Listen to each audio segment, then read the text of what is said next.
April 1st, 2026, Kennedy Space Center, Florida. As the sun dips toward the horizon, 4 human beings strap themselves into a spacecraft and prepare to do something no person on Earth has done in over 50 years. They are going to the moon.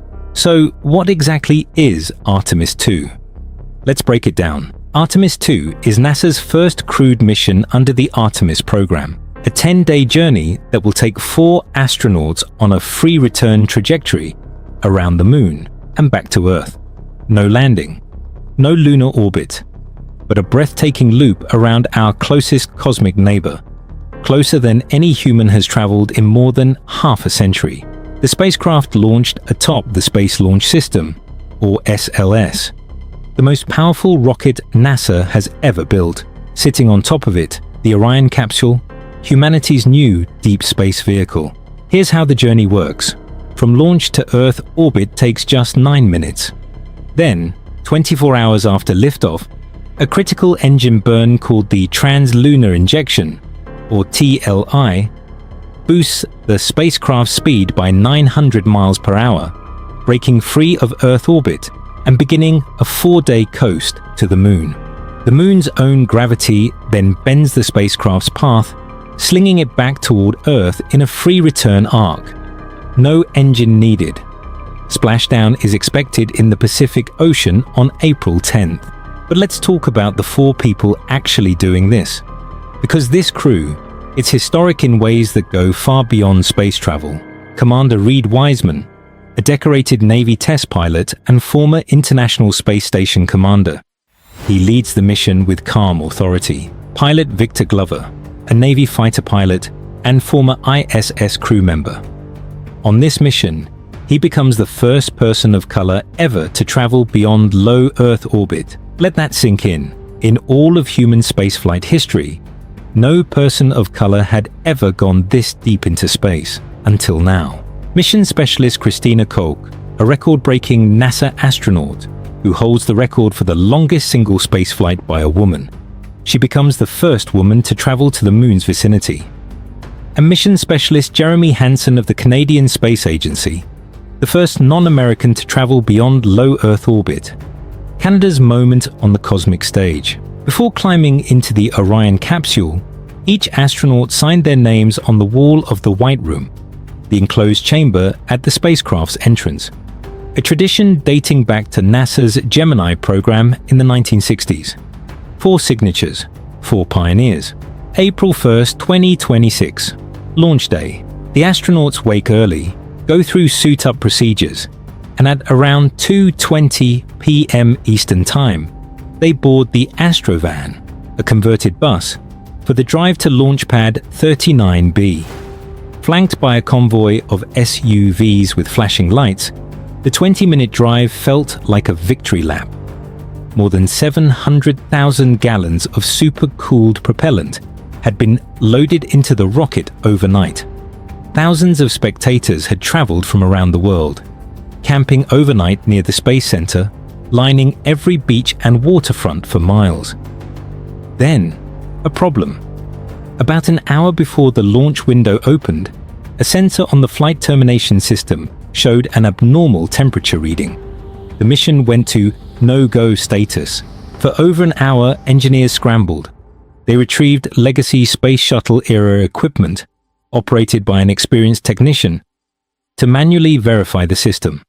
At 5:15 p.m. Eastern, the all-clear was given. The mission was back on. At exactly 6:35 p.m. Eastern Daylight Time, the twin solid rocket boosters ignite. 8.8 million pounds of thrust. The 322-foot rocket shudders holds for a heartbeat and then rises. Umbilical arms snap back. The rocket clears the tower. The roll and pitch maneuver begins, turning Artemis II toward its lunar destiny. Inside the Orion capsule, Commander Wiseman keyed his mic and said, "We have a beautiful moonrise. We're headed right at it." Pilot Glover, "We are going for our families." Koch, "We are going for our teammates." Hansen, "We are going for all humanity." 9 minutes after liftoff, the crew reached orbit, traveling at more than 15,000 miles per hour. Artemis II isn't just a mission, It's a record breaker. The farthest any human has ever traveled from Earth was set during the Apollo 13 crisis in 1970, 248,655 miles. Artemis II will smash that record. At its farthest point, the Orion capsule will be 252,799 miles from Earth, more than 4,000 miles beyond any human before. And when the crew returns, Orion will hit Earth's atmosphere at approximately 25,000 miles per hour, the fastest re-entry of a crewed spacecraft in history. The closest the crew will approach the Moon, just 4,112 miles above the lunar surface, close enough to see craters, plains, and the haunting far side that most humans will never see. Speaking of the far side, part of the lunar flyby will take Orion behind the Moon completely, cutting off all communication with Earth. For a brief period, the 4 astronauts will be the most isolated humans who have ever lived. So, what's life actually like inside the Orion capsule for 10 days? Well, tight, very tight. Former astronaut Terry Virts, who advised on the mission, compared the interior to, quote, a small spare bathroom for 4 people for 10 days. The astronauts sleep in wall-mounted sleeping bags. Meals are limited to pre-packaged food. The bathroom situation requires, let's say, creative engineering, but there's also science happening.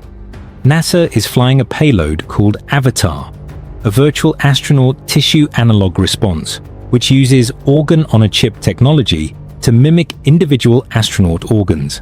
This is the first time Avatar has been tested beyond the International Space Station and the Van Allen belt, where radiation levels are significantly higher.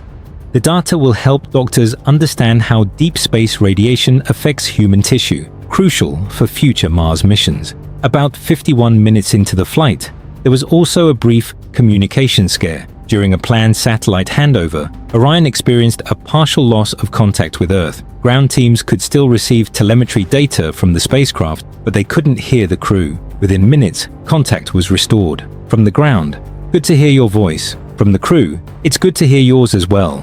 Day 4.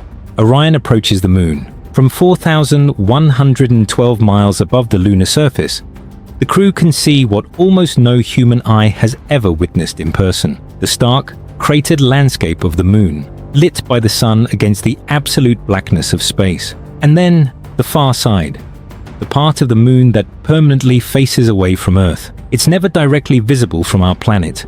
Apollo 8 astronauts saw it briefly in 1968. Now, in 2026, 4 new humans join that rare group. During this phase, the spacecraft also passes through a partial eclipse. Earth blocks the sun, casting Orion in a rare shadow. Video footage from the cameras may be limited during this period. Commander Wiseman has spoken about this moment in training. When you see the Moon filling the window, you understand why we do this. You understand why humans have always looked up. But why does all of this matter? Why are we going to the Moon again in 2026? The short answer, this is a test flight. But testing is everything. Artemis II is verifying the Orion spacecraft's life support systems with the real humans on board for the first time. It's proving the SLS rocket can deliver a crew safely to deep space.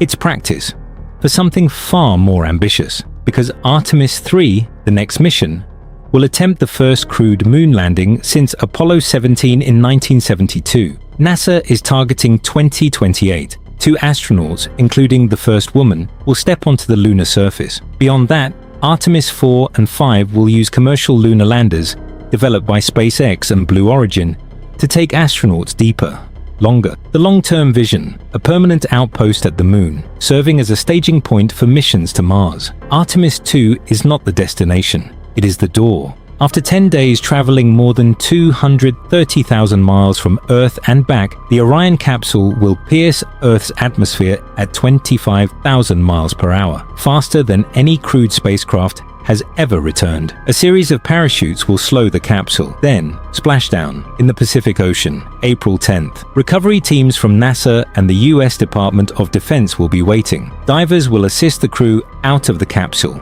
After 10 days in zero gravity, just breathing fresh sea air will feel like a miracle. NASA Chief Jared Isaacman made the bar clear. Success means bringing all 4 astronauts home, not a partial mission, not a shortened flight, a full 10-day journey, complete. For 54 years, the moon waited. It waited while we built the International Space Station, while we sent robots to Mars, while we photographed black holes billions of light years away. All amazing, all necessary, but the moon waited. On April 1st, 2026, 4 human beings climbed into a capsule the size of a small bathroom, sat on top of the most powerful rocket ever built, and said, "We're going." Victor Glover, the first person of color to the moon's vicinity, Christina Koch, the first woman, Jeremy Hansen, the first non-American, and Reed Wiseman, who led them all. They went for their families, they went for their teammates, they went for all humanity. The moon is no longer waiting. If you found this video inspiring, hit that like button and subscribe, because when Artemis II lands on the moon, you'll want to watch that with us too. Until then, keep looking up.